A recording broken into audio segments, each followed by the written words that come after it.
Welcome to Reddit on Reddit, the internet's auditory version of Reddit. I'm Nelson Allingham, joined by Michael Campbell. Now, Nelson, do you know what else we can now claim? We always say, you know, we're the longest running Reddit podcast, or we're the auditory version of Reddit.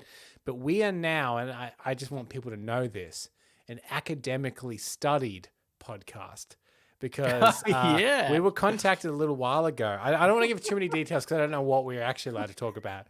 But a friend of ours who was a teacher has decided that she's going to make her students study, transcribe a section of our podcast. And then she said, additionally, they're going to have to talk about why we said certain things, which I think is great because I often want to know why I say the things I say. Exactly. And then I also did put it to her that perhaps afterward, as an extracurricular thing, maybe they can each come up with 5 to 6 podnapping segments each. Yeah. That would be great. Throw in some AMAs. Yeah. You'd appreciate that. Because the study is on language and how people use language, and I think euphemisms and stuff like that, right? So I guess our podcast is as good as any. Because here's the thing, right? We get teased a lot. Oh, you don't edit. You leave in the rambles and the jokes that don't land and all that nitty gritty. Yeah. But this is where it comes in handy. Academic research, okay? A normal podcast would edit out those little things that this class of, I think, PhD students will be studying. So the thing is, I am curious as to whether or not seeing all of my ums and ahs written out like verbatim will be a real, shine a light on how little I structure anything I say. Yeah. I have really had to concentrate not to and ah through that sentence because I knew the irony would be too much. I've given up on trying to fix any of those sort of things. Well, no. Normally I don't. Only specifically when I'm talking about how much I and ah, and because I hadn't thought that sentence out before I started talking, there was just gaps of silence where normally I would have and ahed. So it's no better. But at least be hyper aware this whole episode. Yeah. What a terrible thing that this has started. But that's this podcast. This is why people study it, because of these fascinating mind games we play with each other. We're fascinating people. Yeah. No, not really. Anywho, I think we should get into it. This class isn't going to teach itself, is it, Cambo? I think also it's a real credit to these students to be like, so they don't come up with anything themselves. They just steal all of the content, and the teacher has to be like, that's right. The student that identifies that, give them an A+ straight away. They understand the subtext of our conversations, which is that we don't come up with anything original ourselves. Anyway, if you would like to use our podcast for academic reasons, you can write in readitpodcast, readitpodcast @gmail.com. It's only $1,000 per episode. I was going to say minute. You ruined it, Camber. Such an idiot. But if you illegally if you don't let us know, that's when it's $1,000 a minute. Yeah, that's good. If you pre-warn us. Yeah, if you pay $1,000 for an episode, you can do it. But if we discover that you've been doing it, say you've taken like an 8-minute clip for the students to study, and we discover you've done it by illegal means, oh boy, then it's going to add up. And I know what you're thinking. You're a teacher out there, and you're thinking, joke's on you, Cambo and Nelson. I teach at an all-girls school in Uganda. Well, I'm willing to go to every country. This is where our correspondents come in.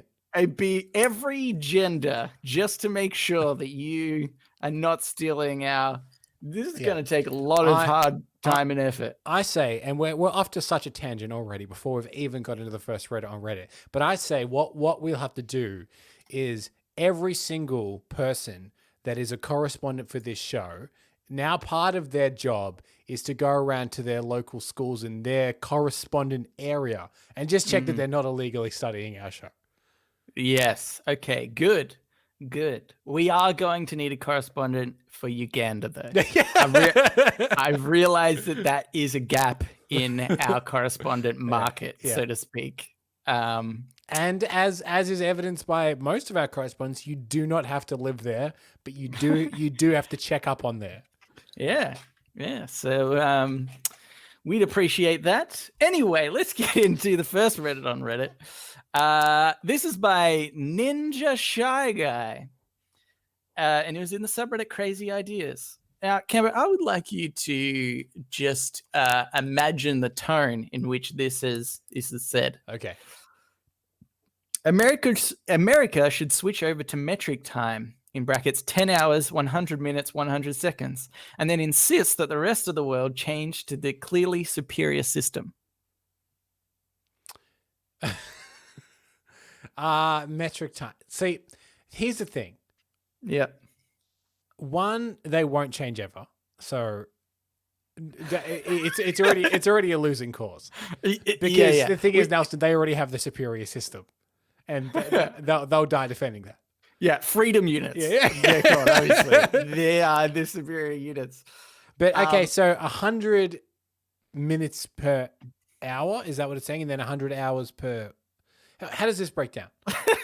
Well, not 100 hours. Well, because the way that it was set out just then, it was 100, 100, 100, right? Yeah. Well, it said 10 hours, 100 minutes, 100 seconds. Okay.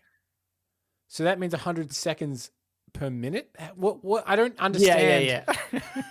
So then... No, you're understanding this correctly, Gavin. Okay. I think you think you're confused, but you're not. No, okay, then it is as dumb as I thought. Yeah. Okay, good. But here's my question. Is it as dumb as I thought, or are we just so used to the idea of 60 per a second that it seems so dumb because this is way more dividable?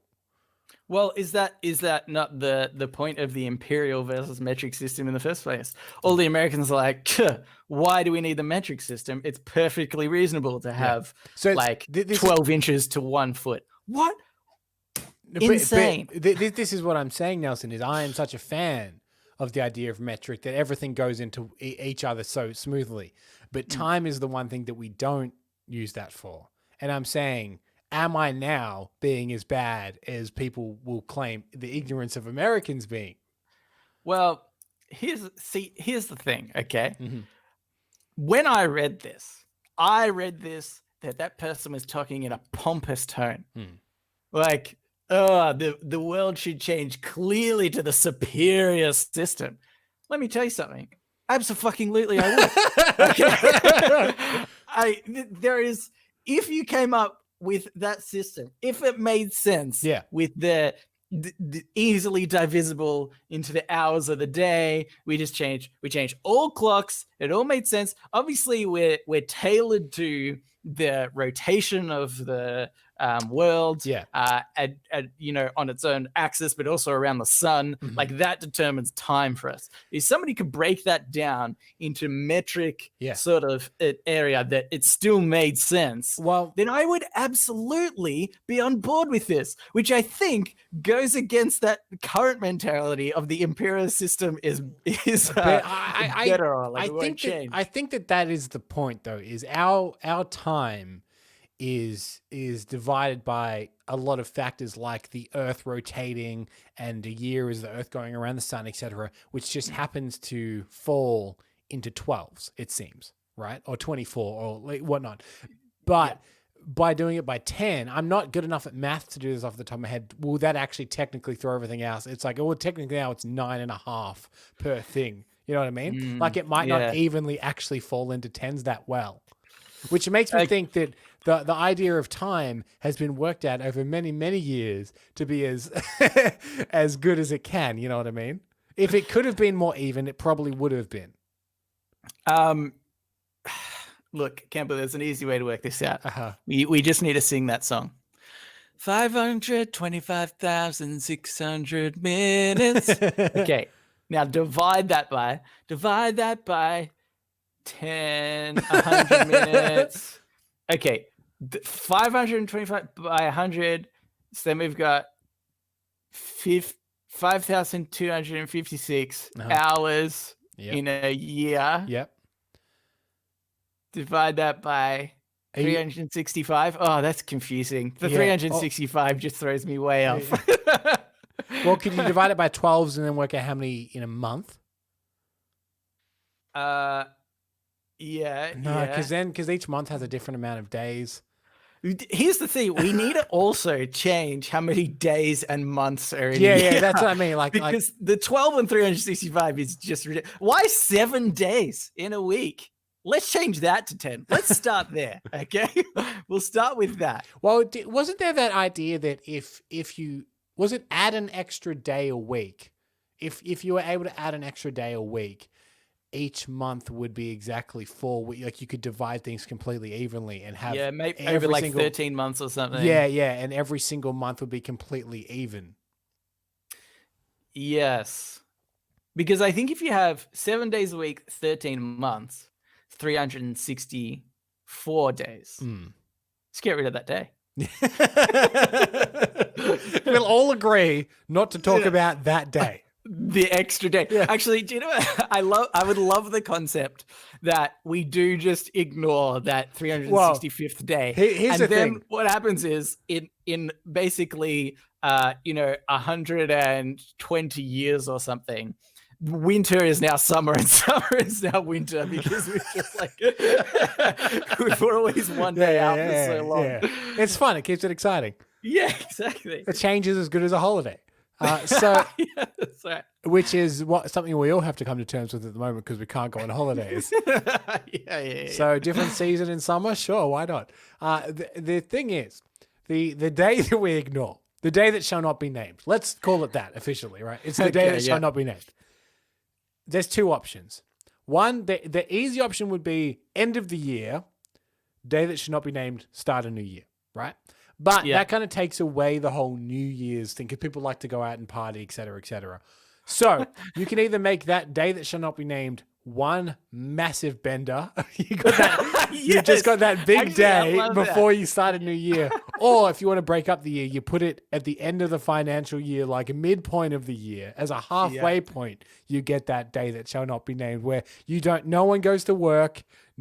Everyone has to ignore it. Super strict rules. Yeah. Super strict rules. No one at all can go to work. In fact, you shouldn't even be able to do anything productive on that day. Yeah. That day doesn't exist. And here's the best bit about that day, Nelson, is eventually that day will line up with the day that this podcast should come out.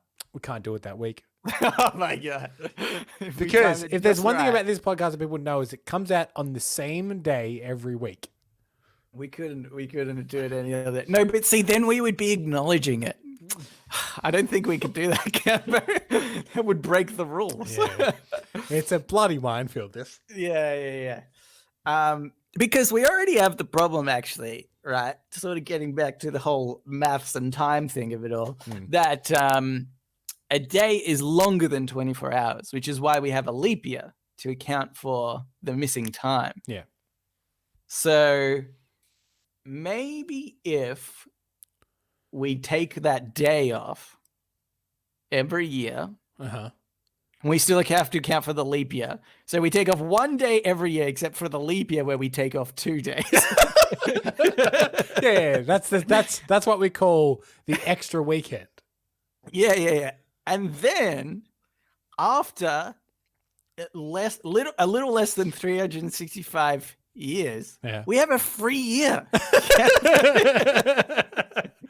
We just add all those days back in. Yeah, here's something I want to. It's like, we've skipped a whole year. That's right. Every 365 years, we're technically 1 calendar year ahead of where we say we are. Yeah, let's use it up now. We can do that thing where it's like we'll it's like I don't know, when you're trying to be productive, right? Yeah. In your own life, and you're like, look, I need to start running. I need to start exercising. I'll wait till I've got that day off, and I've got that day off coming up. I can settle up things. Yeah. I'll start from that point. It'll be a fresh start. Yep. We could just knock back all the responsibilities of Earth to that year where we're like, well, we've got that extra year in 365 years. Here's the problem with that, Nelson, is I feel like that is happening this year. This year is the year that it's like, hey, you know that stuff you got to catch up on. Oh, you're not doing anything else, so why don't you catch up on it? And we've discovered that as a species, we're like, turns out that I don't want to write that novel. I thought I did. I thought I had a pretty good idea for a novel. But when push comes to shove, I don't want to write it. So now what it is now, it's like before the pandemic is like, oh, I just need a break from everything. I need everything to change. I want my life to not be the same. And then that's when I can start the book. And then when the pandemic hit, you're like, oh, well, everything's changed. I can't get into a routine now with the world the way it is. I'll write that book as soon as the pandemic's over. When things get back to normal. Oh my God. And then, because it's the perfect excuse that when things get back to normal, you're like, well, life's just getting in the way now. Things are back. I've got to go back to work again. I've got to catch public transport in the morning and at night. It eats up my day. I literally have no time. If only I had done this when Corona was around. Would have had so much time. Anyway, does that. Here's let's get into Ask Reddit, Campbell. Ask Reddit. This Ask Reddit was cross-posted to us by Shitballface, but it was originally by Lil Bear Trap. Earth's government decided to cut the population by half. Everyone has 30 seconds to justify why he or she deserves to live. What would you say? Here's what I think we do, Nelson. And it's important in this that we get in before certain other people. And those other people will become apparent. Okay? Okay, yeah. We'll say, well, we entertain so many people with a podcast that people really love. It's called Welcome to Patchwork. Yeah. As long as we get in first, and then when they try to claim it, it's gone. And not only do we validate ourselves with a more popular podcast, but we also get rid of our competition. That is true. I like the idea that they go, okay, fair. We've looked you up. That's a good idea. Yeah. Get on, I don't know, get in the bunker before we nuke the world or whatever it is. And, I like to think that that's what they say. Get in the bunker before we nuke the world or whatever it is. Whatever we're doing. I forget. We haven't decided yet, but we do know a bunker is necessary. So get it. And then later on, Josh, Christian, and Dion walk out, get to the front of the line. They're like, hey, look, we've got this podcast. It's going out. Oh, no. We've already got the two guys that are a part of that in there already. So here's the conundrum that it might present, which is they go, well, we looked up Welcome to Patchwork. Looks like the two of you are here and there was a third to come. Is that correct? And we go, yeah. And then when the Welcome to Patchwork boys get there, and they say, well, two of you are already here, so only one more can be admitted. And then we have to choose which one is the third member. No, I like the idea that they snap a pool cue in front of both of them. They throw them the sticks, and they have to kill one another. Because wouldn't that be the icing on the cake to us winning against them? I was thinking if we're going to go completely selfish, we just have to look at Christian and Dion and say, Josh does play D&D with us from time to time. We are friends with Josh. So every now and then he is of use to us. So thanks. Bye.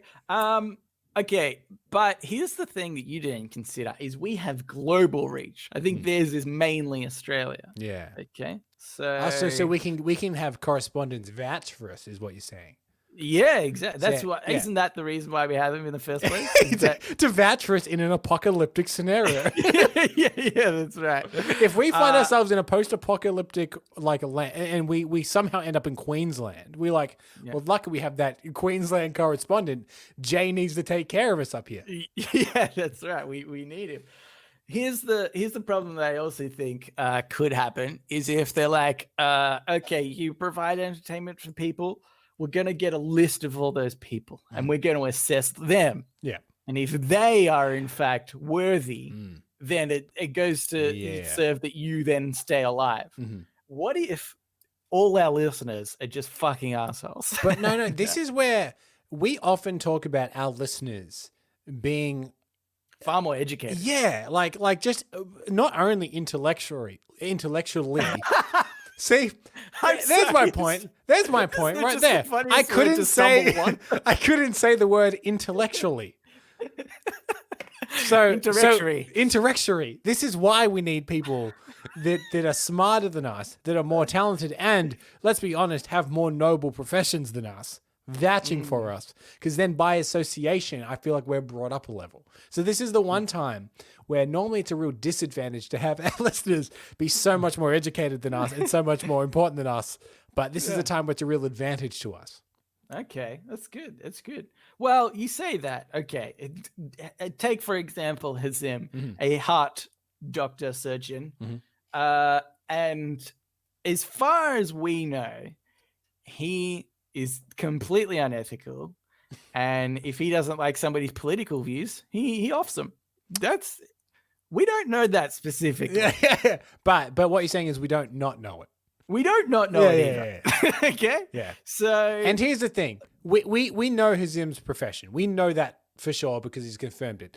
And we're going to assume, listeners, that all of you are something as accomplished. Yeah.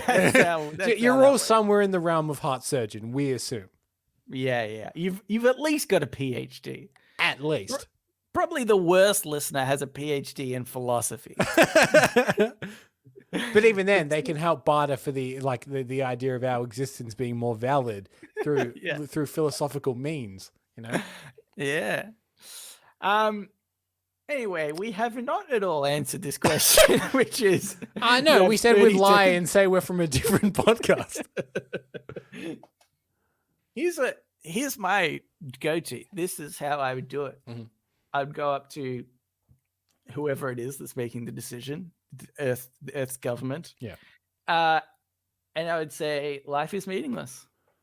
And realistically, you can't possibly decipher between half the population from just an outsider's perspective. Maybe if you were God and you intrinsically knew everybody, you could make a educated decision.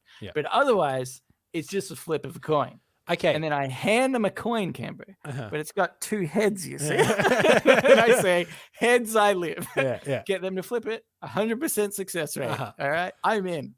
And then on the off chance that they turn the coin over and realize that it's a rigged coin, and then they say, for cheating, you were no longer in the bunker or whatever. But I'd say, or am I smarter than the average person by trying to cheat? And they might go, good point. Okay. Good point, Nelson.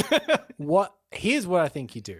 And I think maybe this is like a salesman tactic, but I think you flip it back on them and you put the pressure on them and say, I can't explain it, but you and I are linked. And if I die, you die. And you now have 20 seconds left to figure out whether or not that is true. Do you want to let me in the bunker? And then suddenly they're like, oh boy, on the off chance this is true. And he dies and then I die. It's you know what I mean? You concoct a scenario in which now they have to make the choice. I mean, I think that's okay, but also it involves a bit of like fantasy, you know, in a way, because they have to believe that there's some other external force in which means you two are linked. What if, Cambo, you just bring a gun and you say, I'll shoot you if you don't let me in? Now our fates are definitely tied. I forgot about the simplicity of a gun. Life's easier with the gun. Okay, here's another one. This was also posted to us by Shitballface. Doing a lot of the heavy lifting this episode.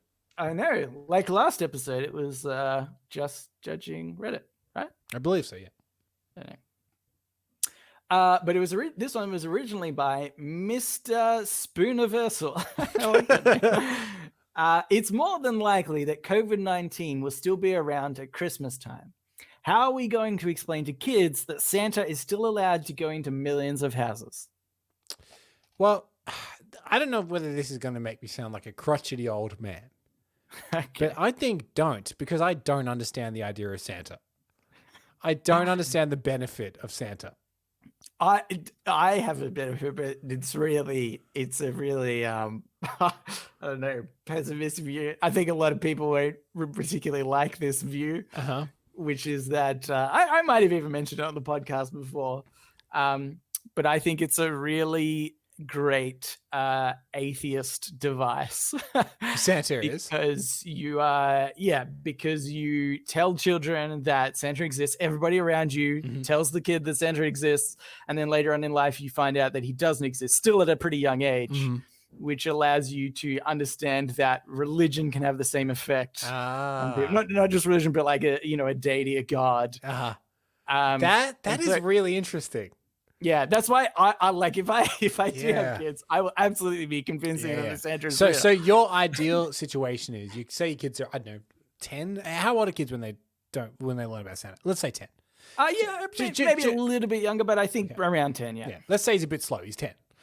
Okay, yeah. He's your kid, obviously. And your son says, Dad, is Santa real or is he made up? And you sit down with him and you explain, look, Santa's not real. It's something that we make up. It's kind of a comforting thing in the holidays, the idea of Santa, etc. And the kid understands it. Is your ideal scenario, the kid then goes, Dad, what else isn't real? And then you go, I'm so glad you've asked this specifically in that way. Yeah.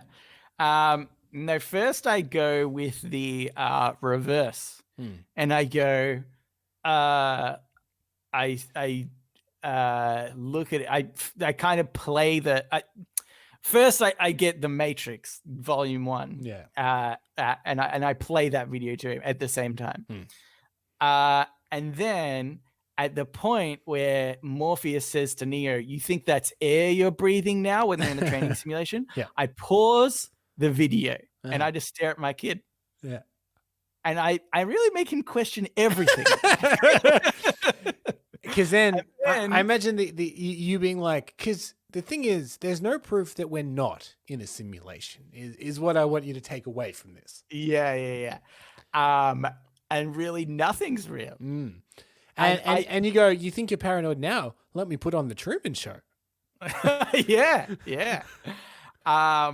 And then at the end of the Truman Show, I said, I was forced to get you to watch that because it's less likely that you'll believe it's happening to you. Really, I just totally mess up my kid's life in its entirety. No, but I mean, like, my mother is sort of religious. In a way, like she grew up in a nunnery in Italy.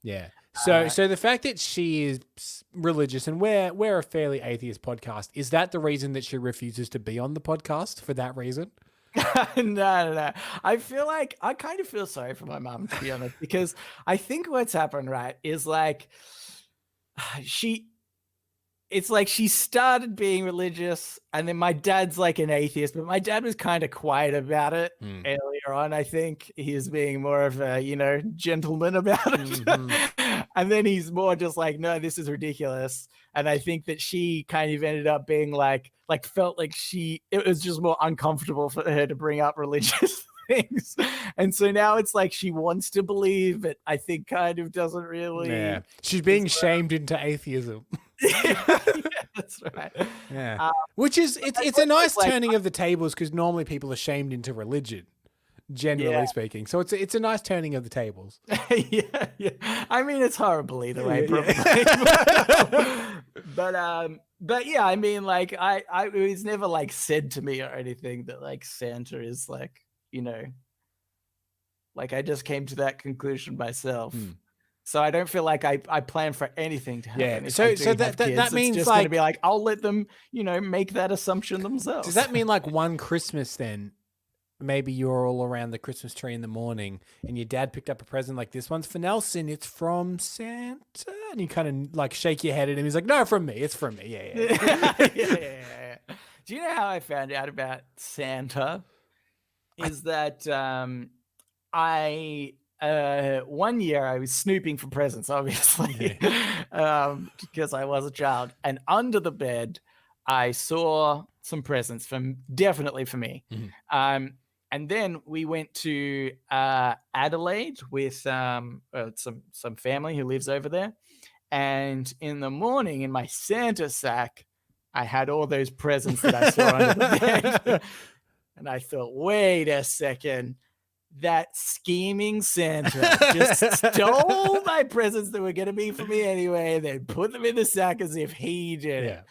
And I told that to my mom, and then she was like, "Oh, you're a little slow, aren't you?" And then she had to explain, obviously, how Santa is. Anyway, we haven't at all answered this question. Have we? No. So I would say that Santa is actually being quite responsible and socially distancing by waiting until everyone else is in bed before he enters the house and puts out the presents anyway. If he was waking everyone up, shaking all their hands, that's when there's trouble. Yeah. But and obviously, if you have does he wrap the presents himself? Also, or the elves do it. If you have coronavirus, he can't obviously come into your house. Well, I think that's how do you know? Yeah, so if your family has coronavirus, you're going through a hard time anyway. You've got a freebie, no Christmas this year. You don't have to spend that money. Yeah. Actually, yeah. Why don't you just say, this is what you should say to kids. Santa can't come into our house. Yeah. Free Christmas. You don't have to buy any presents. He still wants us to leave the cookies and milk out, though. Just in case he's feeling better. Yeah. I mean, it's a long way around getting the cookies you've brought anyway. Yeah. Midnight cookie's a midnight cookie, isn't it? Yeah, it's a good point. Surely as a parent, I imagine having a Christmas where you don't have to pretend Santa as well. Like after your kids are old enough, I feel like that's got to be a weight off your shoulders, surely. Because do you feel like there's less pressure on your parents to get the awesome present now that Santa's not real? Because Santa always brought the best ones, right? So you're like, my Santa present's going to be really, really good. And now that Santa isn't real, do you think parents are like, you can accept the fact that your presents will now be a little bit shitter because they're all for your parents? Yeah, I think that's true. I mean, I think the worst part was I felt like I got less presents because you can't just get presents from Santa because otherwise you'd be like, Mum and Dad, where the fuck are your presents? You've really cheaped out. Look what Santa got me. Whichever parent first invented the idea of Santa getting presents and parents giving presents, every other parent must hate them. Because exactly. I think for years and years, it must have always just been Santa gave you presents. And then some kid at school was like, good, well, Santa gave me presents. And then my parents gave me other presents. Obviously, these parents just trying to get their kid to love them as much as possible or something. And then every other parent is like, yes, that is a thing. Absolutely. Because every parent is simultaneously making this up as we all go along. Yeah, that's right. Yeah. Do you know what? Again, here's the other thing I'm going to do when I have a kid and I'm telling you about Santa. I'm just going to make out other wild accusations about what Santa does and is. And I'm going to say that Santa is like an alien race. Okay. And he will eventually die, but another Santa gets sent from another planet, and just see how far it spreads over time. Yeah. I think if you can affect the marketing of Coca-Cola in some way, because they always have a big Christmas campaign with Santa. If you can affect that multi-billion-dollar marketing, then you've done your job. If they have to acknowledge that Santa might be an alien. Because obviously Santa is red because of Coca-Cola. Exactly. He used to be green. Yeah. So he's red and white, the colors of the logo. If they can influence Santa to a global perspective, then surely we should be able to do the same. Yeah, so that's what I mean. Because they've shaped the image of Santa. So if then you shape them shaping the image of Santa. If this podcast gets a minute amount of popularity... I think that's where we started. Yeah. Right. So were we to become very successful podcasters, one of our main campaigns would be reshaping the image of Santa. Yeah. And our end goal is once the Coca-Cola marketing has changed to our image, we've won. Yeah. And then we call it out and we change it back. Yeah, you guys are idiots. You're so gullible. Okay. All right, Kembo, we definitely answered that question. Let's get into it today. I advise. So now it's time for Today I learned. Let's play the intro to that. Today I learned. And also sometimes advice. This Today I Learned is by Lucas, I guess Luck 4C. Today I learned when Katy Perry tried to buy a convent, the nuns who used to live there fiercely protested her bid and took her to court because they disapproved of her image so much. Tensions got so high that one of the nuns suddenly died in court, with her last words being, "Katy Perry, please stop." Wow. This is the most insane thing I have ever heard. How would you feel about someone's last words telling you to stop? I know that, like, regardless of the circumstance, I feel like I would be like, oh boy, I should stop. Like, there is somebody's last dying words was just to tell me to not do something. Nothing about their family or the things that they love or anything like that. They're like, I know I'm dying, but I really need to stress the point. Please stop. Or it's like they even used their death to get the point across.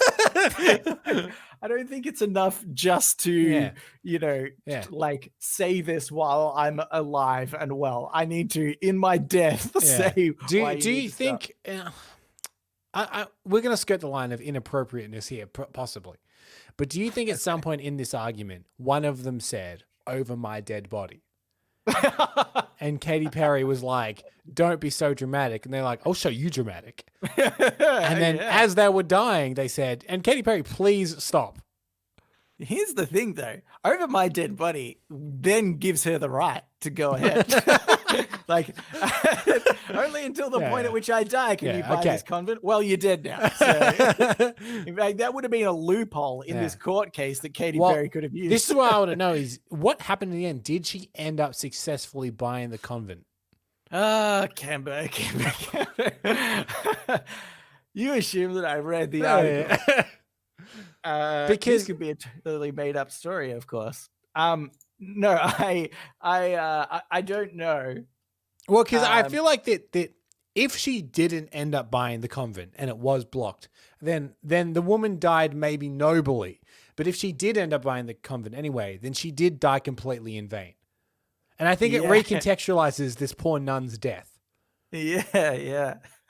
I just clicked on the article, and this is the title of the article. Mm-hmm. Katy Perry has blood on her hands, says Irish American nun after court death. Holy shit. Wow. This is insane. Katy Perry is not getting to heaven. So,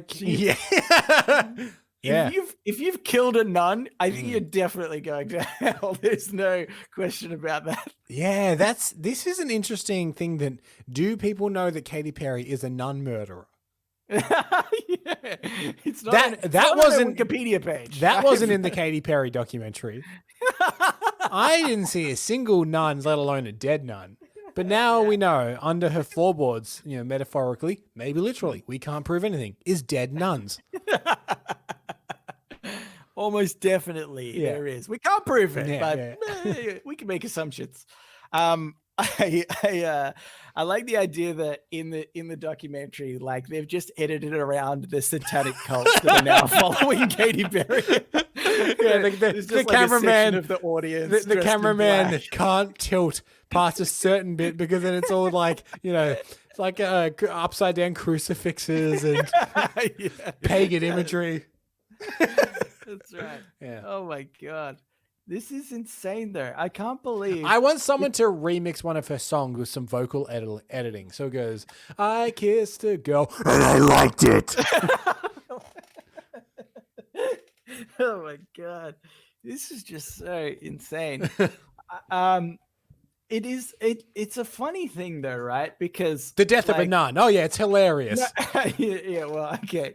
Like, that's not great, obviously.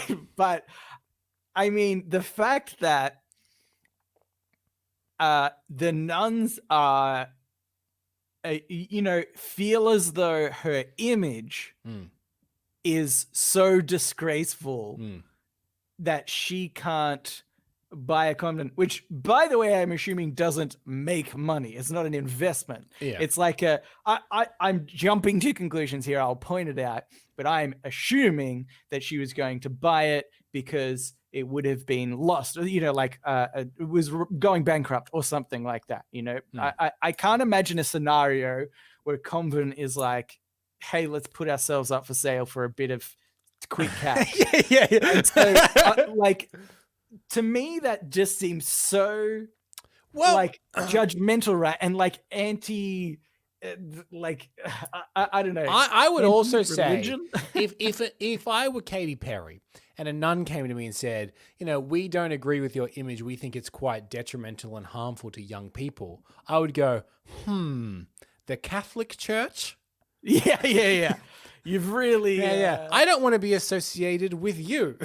Yeah, that's right.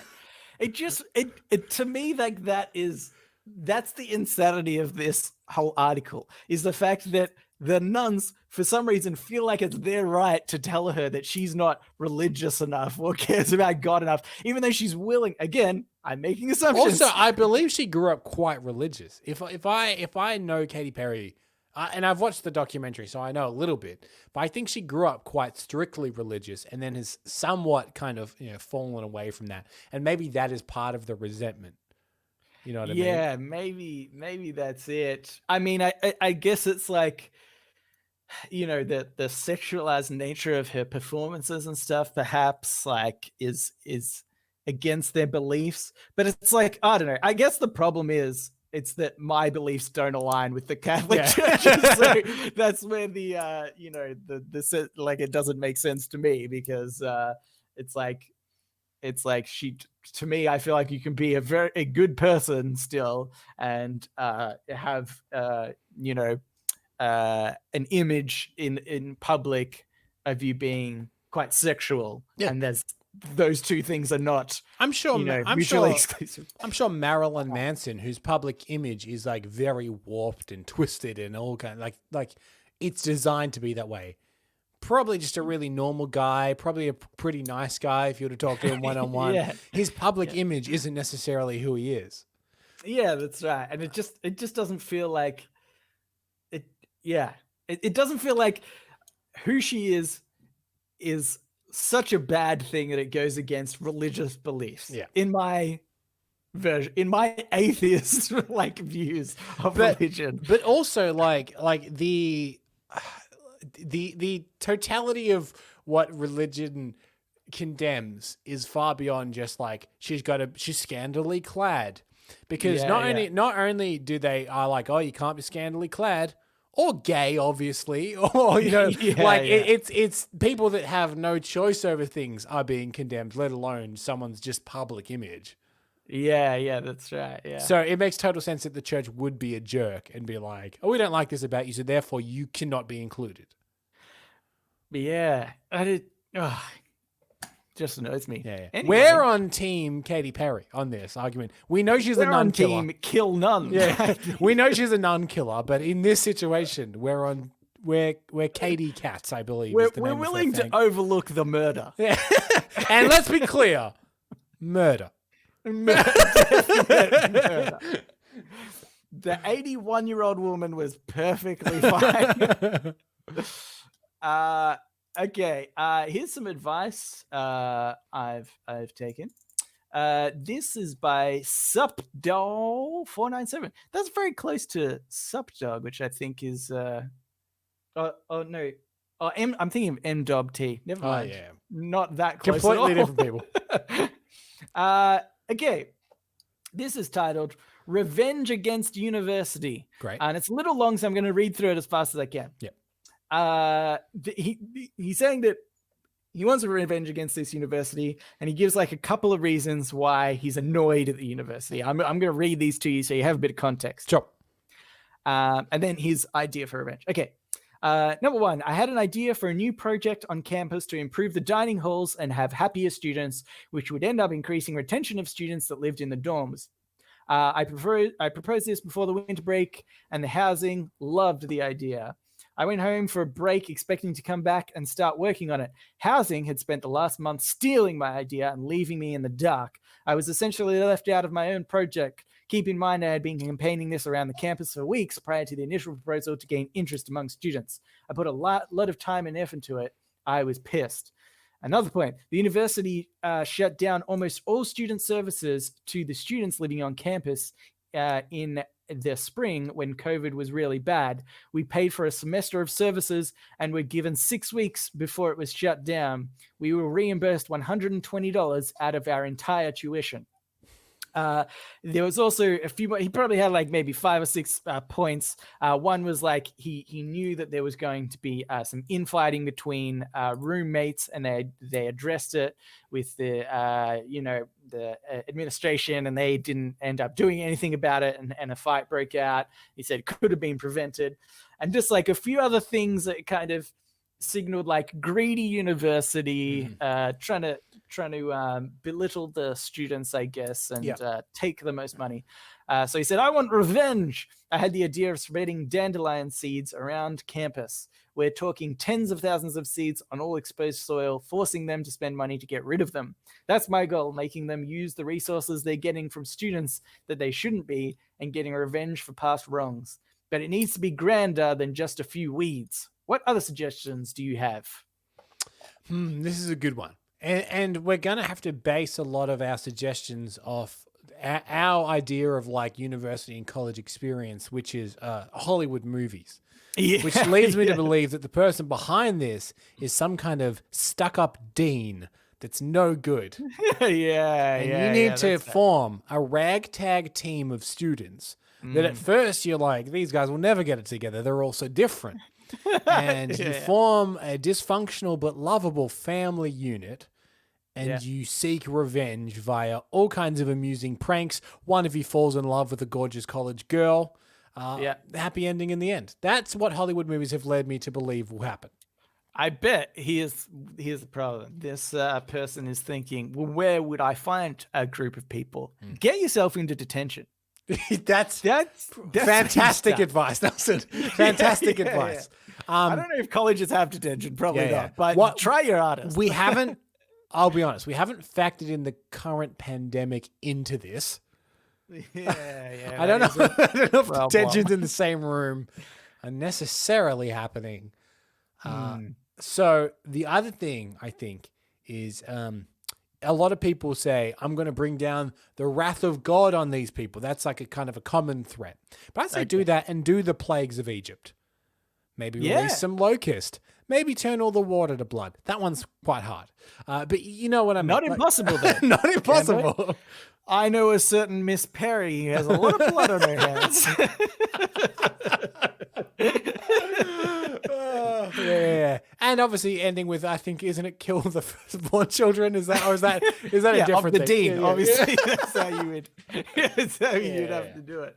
Hopefully his firstborn goes to the college. That would be far more convenient. I think that's not a bad idea. Just plagues, because you want them to. I like the idea that you want them to know that somebody was taking revenge against them. Yeah. But there was no. To be honest, like I actually really love the dandelion idea. Yeah. I think that would just be the most annoying, like weed to have to deal with. It's so like, in spring that would just be fucking insane. And like, could you imagine? It would probably upset a lot of students who have hay fever. I imagine that would. But here's my only problem with the dandelions is I feel like that ends up really because shit rolls downhill. So really, it's like the landscapers and people like that are ultimately going to suffer. The dean has to spend a little bit paid for it, though. I know, but the dean has to spend a little bit more money. But really, it doesn't necessarily affect his day to day, other than he needs to pay more landscapers. I think you need something more specifically targeting who we're assuming is behind all this, which is the pesky dean. Yeah. And you're right. Killing his firstborn is probably going to affect him the most. This is the other thing I'm thinking is maybe you sully the reputation of the university in general. And I would say it would take some resource and some money to do this, but design a new mascot for the school that is a terrible mascot and show up at every single university event, stand outside the bit like maybe it's Jeffrey like, Epstein. Great. Yeah. We call him Cheeky Jeff. He's designed to look exactly like Jeffrey Epstein. Cheeky Jeff. And all he says is, send your kids here. Send your kids here. And if it becomes like a publicly known thing where everyone's like, is that the Jeffrey Epstein school? And then, because you can have the mascot claim, oh, yeah, he went here. Yeah, he went here. Harvey Weinstein went here. So many people went here. Oh my God, this is horrible. But I love it. It would work. It would work. Yeah. Oh boy, that's funny. In a really bad way. Okay, good. We've done it. Solved. How about, you know what I think? Is there a university? There should be a college, right, out there that is run by like a student council completely. Don't you reckon that would be a really cool system of a school where every student contributes to the funding of the school as if they were running it themselves? Yeah, it's the premise of a movie. Called, is it really? Yeah. It's a movie called Accepted with Justin Long and Jonah Hill, where they fake their own college because they didn't get anywhere. But really, all the students are also all of the teachers, and each one contributes, and they teach some things and they learn other things. And then in the end, they give a big speech to some kind of commission, and they're like, "You are a school now." And then everyone's happy. Oh, is there a so lot of based on that goes on? Oh, no, you wouldn't believe they have a rock concert, Nelson. At At the school, Nelson. One of the classes is skateboarding. Can you imagine such a thing? Sign me up. But what I'm saying is, it seemed like a blast. I think that sounds like a great idea. Yeah, I want to be part of that school. Yeah, Blake Lively went there. Why wouldn't you want to go? My God. All right. Solved. Start your own university. That's what we're saying. That's the ultimate revenge. Yeah. Start a university next door. And it's just the best uni ever. You can do whatever you want. Put a big banner up saying Jeffrey Epstein didn't go here. And then like bold and italicized here. So they're like, well, they're saying it didn't go here. They are very much implying he went there. He didn't go here. Yeah. Be the same for the other university. They can't get you on anything. You haven't claimed anything. That he did either. You're just saying that you can't say for certain. Yeah. We're saying that their silence on the matter is deafening in a way. Yeah. Oh boy. Okay. Kemba, let's get into shower thoughts. Shower thoughts, shower thoughts, shower thoughts, shower thoughts. This shower thought is by Twirtle123. Coffee works better when you spill it on your keyboard. Wait. So coffee works better when you... Okay. Yeah. It can... I feel nothing about this shower thought. Can I be honest? I feel like this shower thought is wrong. Yeah. Coffee works better when you spill it on your keyboard. Yeah, here's exactly what would happen. But I'm trying to work out what it's trying to infer because it's so vague. Is it trying to say it works better as a wake up because you're like, oh my God, I spilled coffee on my computer? Yeah. Or are saying that it does better work than you just by completely ruining your keyboard? No. It's saying that coffee's meant to wake you up by spilling it on your keyboard. But here's the thing. This is what would happen to me.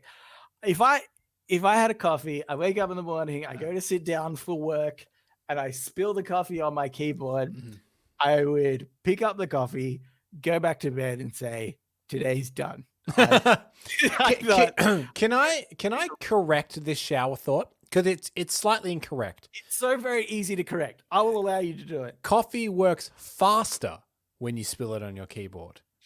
It wakes you up quicker, but it doesn't necessarily work better because it ruins things. You know what I mean? Coffee will still wake you up. It might just take a few minutes. Whereas if you spill it on your keyboard, you're suddenly awake. But that's not necessarily a better version of awake. Yeah, okay. I see what you mean. Yeah. How would you correct it? Here's how I correct it. Coffee works better when you spill it on yourself. Right, okay. If you've got boiling hot and you spill it on yourself, that works better than the slowly waking up thing from coffee. If I put it on my keyboard, I'm just going to be like pissed. Maybe would I wake up slightly faster? Sort of, but I'd just be a bit more pissed. I'm not, if I spill coffee on my keyboard, right, and it goes into all the cracks, I'm not like, it's not like if I was to, I don't know, drop my phone in the toilet or something, right? Where I'm like, I could quickly take that out and like dry it off before I feel like it's done damage.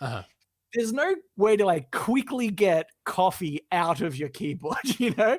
So I would drop it in there. I'd be like, fuck. And just like wait for a while. And I think the idea is you're feeling tired. You want to have a coffee before work because you think it's going to help you be more productive.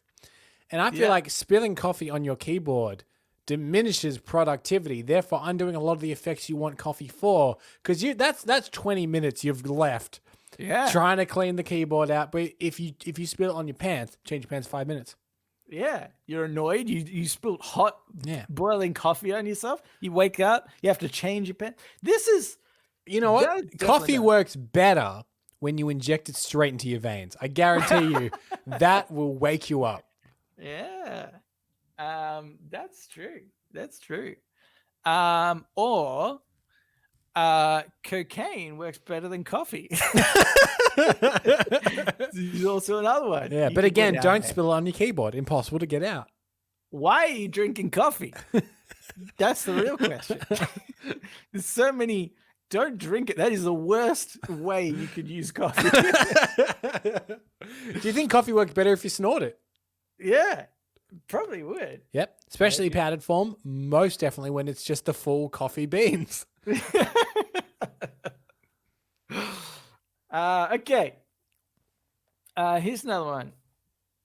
This is by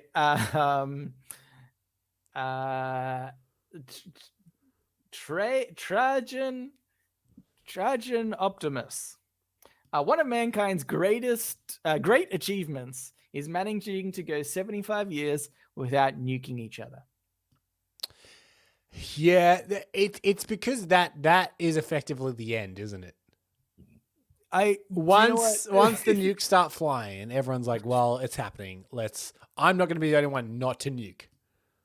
Here's what I think would have been a better shower thought. Okay, well, so is this just a correcting shower thought segment? No, this isn't necessarily correcting the shower thought, but what would have been better in a different timeline of our world is one of mankind's greatest achievement is that we never nuked each other. Yeah, okay. Or we all agreed to dismantle all of the nukes. Yeah. That's an achievement. The fact that we haven't flown off the handle and started Armageddon. He's like, that's baseline. That's such a low bar to clear. Whereas if we had all agreed via the UN or whatever the system needs to be for something like this, that we'll all dismantle all nuclear weapons, therefore eliminating the possibility of Armageddon that way, a nuclear Armageddon. That's an achievement. Do you reckon that this could ever happen? Do you reckon the world would ever denuclearize? Every single country agrees to denuclearize. Is that the right word? For some reason, it doesn't sound right. I think it is right. Denuclearize. Yeah. I think it is a word. It's one of those words where, you know, like you say it enough times and you're like, I don't even know if this is a word anymore. The thing is, you say it enough times, but also you never ever say it. Yeah. So it's that combination of I've never said it and now I've said it a lot. So now it feels weird in my mouth. Yeah. Denuclearization. It's a thing. Okay, good. Okay. Denuclearization is Denuclearize. Oh man, the more I say it, the more I just don't know if it's a word. We'll shorten Anyway. it to denuke. Denuke. That's better. Will the word ever denuke? Like the Counter-Strike map, Cambo? Yep. That's what I based it on. Yeah. I would say not under current circumstances.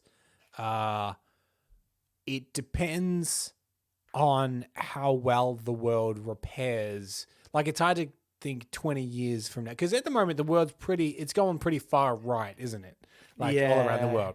And then you can't take their weapons away. Yeah. But yeah. I think as long as you've got one dictator, and we have more than one dictator in the world, as long as there's even one dictator, he'll never do it. Yeah, that is a good point. I want to know, do you know, I actually saw this image. I think it was on Reddit. It was like a visualization of what the world, like the landmass in the world, would look like in 1,000 years. Or more, maybe. I can't remember. It was like an extremely long period of time. And it shows all the landmasses kind of forming together, kind of like Pangea, how they imagine we started before the landmass kind of split apart. It's kind of going to go back to that sort of thing, which I think is a really interesting concept. I mean, like, obviously, Australia is unique. So, there are huge land masses where lots of different countries are, in the one, like, continent. But I think it would be interesting at the point where, if we're just one solid mass of land rather than, different islands here and there, it'd be interesting if the world changes in a way where it's, I don't know, easier to like access other places, and we're all it's an interesting thought experiment. Because I think you're right. I think that even just any kind of physical connection, like, for some reason, it just like feels like you should be more. I mean, friendly to each other. We're not even physically connected, but I feel like if someone in the world insults New Zealand, I should say, even Australia's like, hey, whoa, and we're just close. Like, imagine if they were like joint on. Yeah, that's right. Yeah, that's right. Because you do have an affinity kind of with the closer the neighbor. Actually, I say that, but we hate Tasmania, and that's technically part of Australia. Yeah. So, we detach them. Yeah. Here's how the world would come together. Okay, all the land masses of the world end up forming together, except Tasmania stays its own little island out in the middle of nowhere, and we would just convince the world to hate on Tasmania. If you're gonna nuke anywhere. Yeah, so that's what I think. That's how we should. At that point, we can denuclearize, because Tasmania's never going to have enough money to make their own nukes. They're all inbred people, so they don't have the intelligence to even create them. Anywho, I think we should move on, because this episode's been going for a while, and we've still got AMAs to get to. So let's move into the AMA. So Cameron, did you have that intro to the AMA yet? No, because we discussed, remember, that perhaps when we're back together, it will be a podnapping segment to come up with a thing. Podnapping. Okay. Don't try and put me on the spot like that. Yeah, all right. I forgot, but I'll bring it up next week. Nelson, I can't believe you forgot the AMA theme. Anyway, this is the Ask Me Anything, where listeners of the show, just like you, listener, can write in and ask us anything you want. Oh, just by the way, podnapping will come back eventually. Oh yeah, podnapping's gonna come back. Yeah. Don't you worry, dear listeners, it'll come back. Also, I just want to say that we had a lot of emails that weren't actually questions, but I've just put them in anyway. So. Great, just correspondence. So I've got one here. Got one here from Hallie. She says, "Gentlemen, I need the advice of a lifetime, as now I almost despise my job. Since COVID, I've been doing a monotonous and insultingly easy work, and I'm afraid this will become the regular since the economy is trash. I can't exactly get a new job right now, and it's taking all of my willpower not to storm off and quit. How do I keep going into work every day? I already cut back on the torturous overtime, but it is still 40 hours of wishing I could get a lobotomy. Love you guys, Hallie. Alrighty. Well, was this urgent advice? Yeah, I think It's from a few weeks back. yeah, it's might be oh boy. Look, if it's urgent advice, if people could put the little urgent marker on the email, we'll know to get... It is the subject was urgent questions / advice. Yeah, but you know the little flag, like the little exclamation mark you can mark emails with to be like, this is urgent. Yeah. We're going to need one of those as well. Do that. We won't do it, obviously, because we've got a strict order. Yeah. But we'll at least know that we should have done it. Okay. Well, here's the thing. Have you considered creating your own workplace? Yeah, so it's the university answer all over again. Yeah. Create your own workplace next to the workplace you work at the moment, and then put up a banner saying Jeffrey Epstein never worked here. Here is in bold and italicized. Bloody brilliant. Now, this is going to solve so many problems. Let's move on to the next question. Okay. I don't know. It really... Yeah, it's a tough one. This is a tough one because it really does suck at the moment. Like with COVID, the idea of getting another job seems so particularly hard, harder than usual.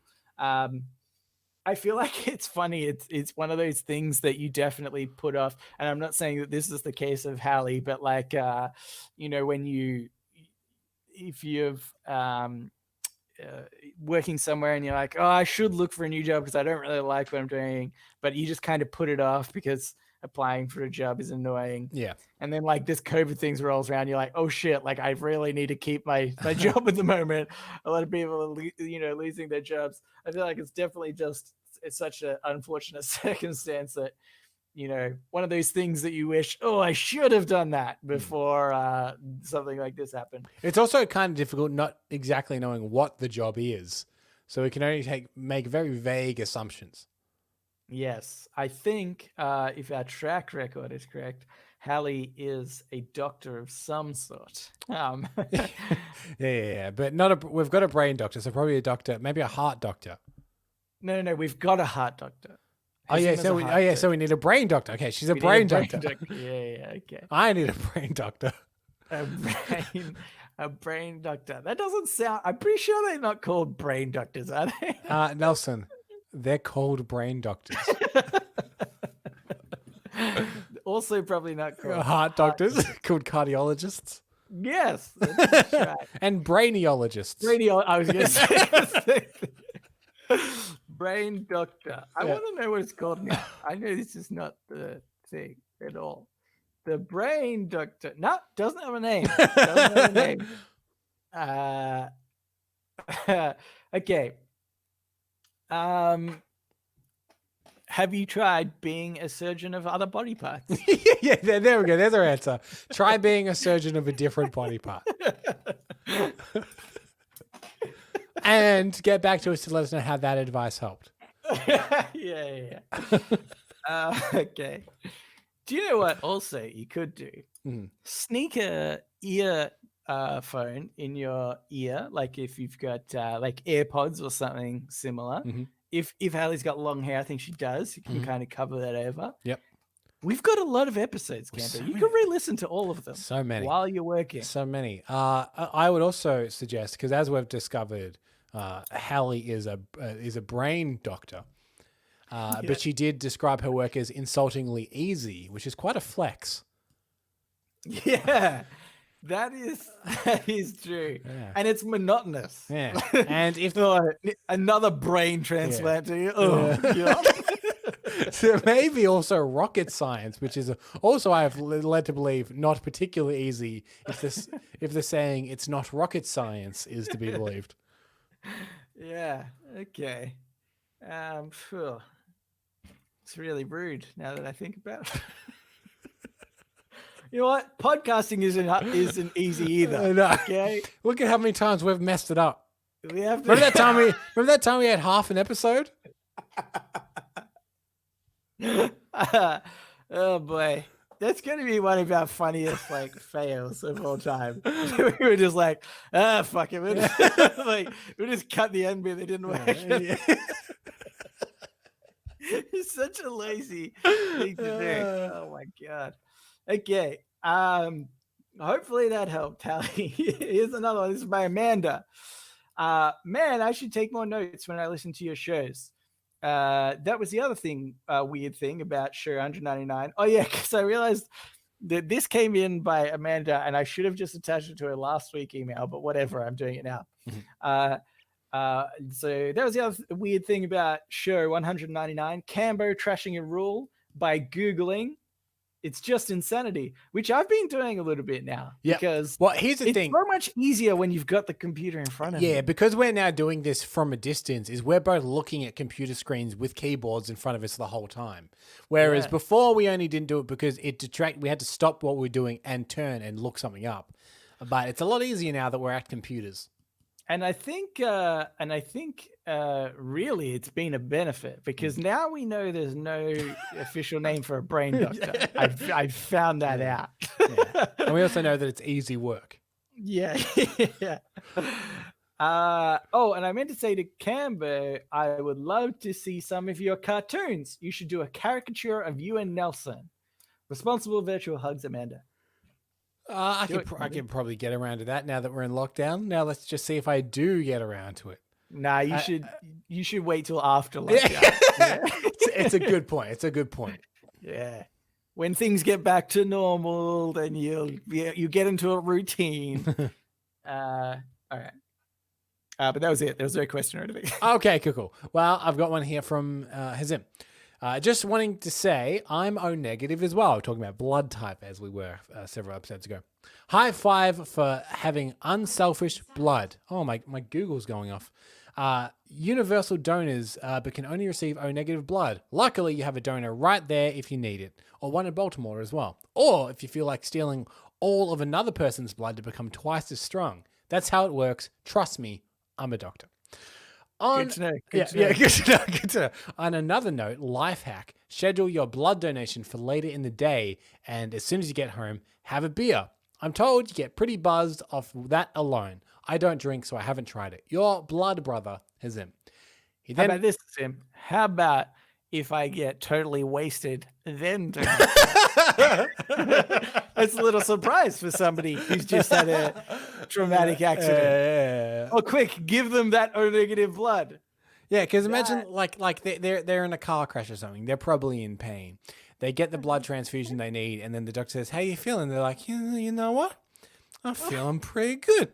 A lot better. You want to fight? You want to fight about it?"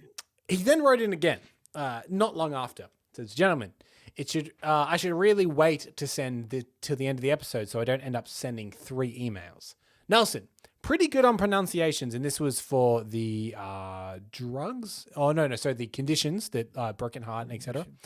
Yeah. I give you a solid A- for effort. It's catacoamine and tacaticibo. Well, so what were you saying? You said it wrong even with the catacolamine. Yeah, coal. Yeah. Oh, did I not say coal? I don't think he said coal. Sorry, I was also trying to read ahead. Catacolamine and tacatsobo. See, this one. Okay, that one is hard. That one is hard because phonetically it's TSOO. But like takatsu, but is it bow or bow? Oh, yeah. Because BOW. That's a good question. In the English language, pronounced 2 different ways. Yeah. As for garbage disposals, they're great. So you don't need to scoop the scraps from the strainer and move them to the trash, and you don't get nasty blockages of dirty water in your sink that you have to reach through to clear. Regarding dishwashers, I think you'd agree that New York City is not a third world. That's very bold of you to assume that we would think that. He is the New York correspondent there, so Yeah. now we know. Yeah. Definitely. Yet I'd say over 80% of apartments don't have a dishwasher. That is insane. And I would like to apologize to Hazim for assuming that New York was not a third world country, as it sounds like. well, no, that we were a third world country for asking if we had dishwashers. Because I thought it was kind of like, hey, you're a shitty country. Does it have any dishwashers? But it was only because he was saying, even in New York, the biggest city, Yeah. they don't have that many. Well, he continues, for an apartment with a dishwasher, you're probably talking at least 3,000 USD a month and up. And even then, it may not have one. Most under that price won't have a dishwasher. Won't have a washer dryer in the unit either. Looking forward to episode 200, or if you read this after episode 200, which is quite likely, it was great, I'm sure. Hazim. That's funny because so in Australia, built-in dishwasher, relatively common, right? Yeah. And definitely not that much more expensive.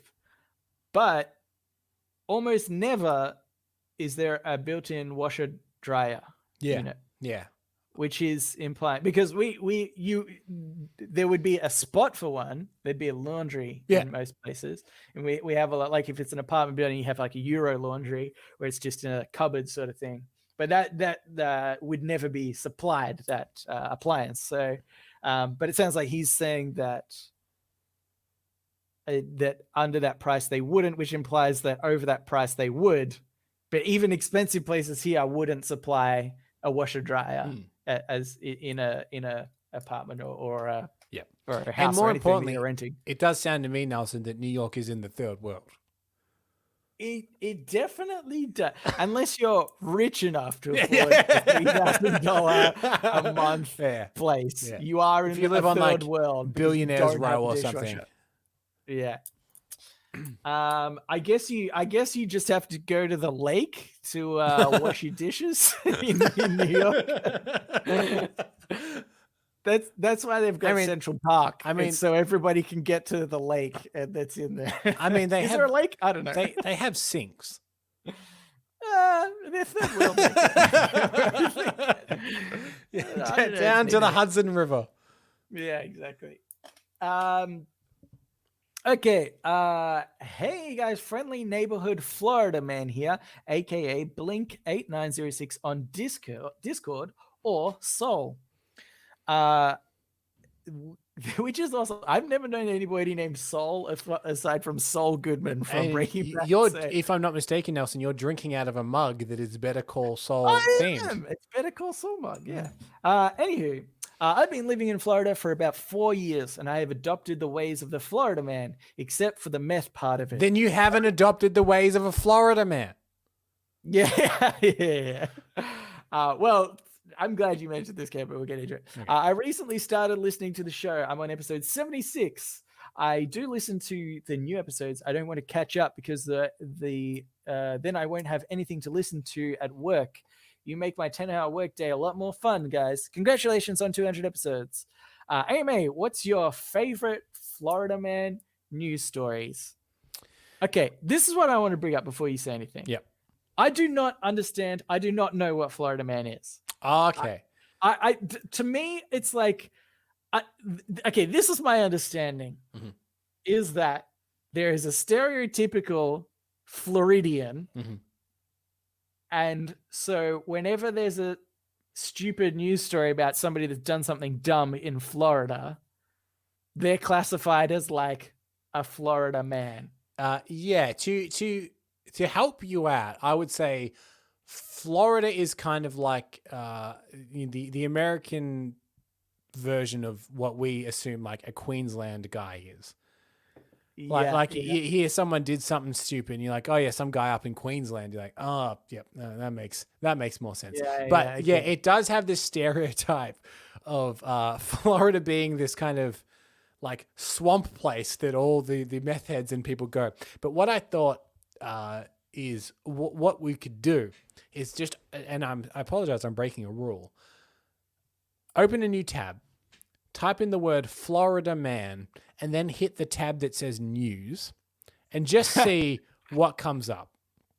So I've done it here, and the first result says Florida man 40 douses 7-Eleven employee with Slurpee and is arrested on a felony and battery charge.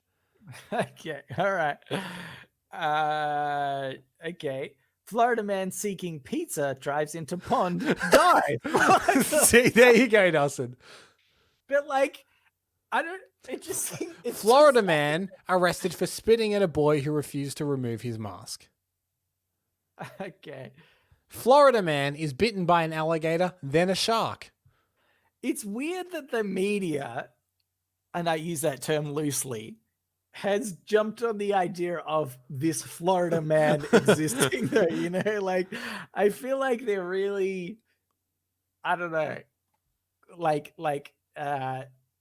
trying to press this meme, you know? Right. How about this one? Florida man missing since 1969, found buried in Butte County. That's good. That's good. It's not as a fun one, is it? What about this Florida? Man died in Florida. What about this Florida man that tried to buy a Porsche with a check he printed at home? That's pretty good. That is pretty good. Yeah.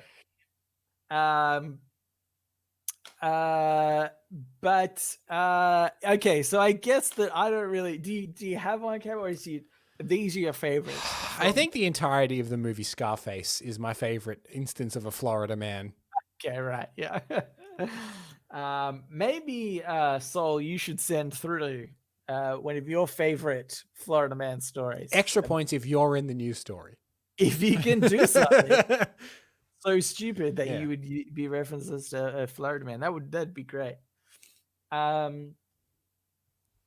they? Don't you think the collective of people from Florida being Floridians is a really cool, word to use? Like, Yeah, we're Melburnians, we're from Melbourne, Yeah.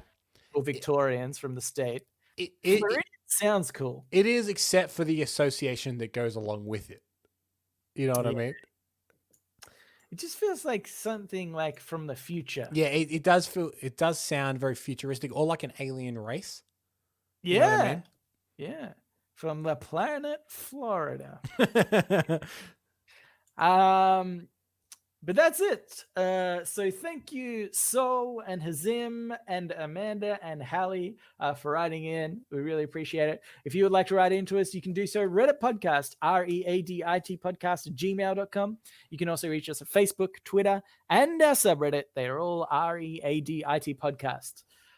We'd also appreciate it if you could rate and subscribe. And probably more than anything, we occasionally touch on, we really love it if you could tell any friends, any people that you know. We don't, do any advertising or anything, because obviously that would take effort. But what doesn't take us effort is if you tell other people about our podcast. Yeah. The more heavy lifting you guys can do, we'll be honest, we'd appreciate it. Yeah. Anything at all. But that's it. Yeah, I would also say if you could leave a rating on the show, 5 stars, obviously, and a review, that actually does help us in the iTunes Apple Podcast algorithm. So anything you can do, maybe even just leave us a review, but actually post the headline of your favorite Florida man story. That's fine, as long as we get the 5-star review. Sure. But that's it. So thanks for listening, and we will read you later.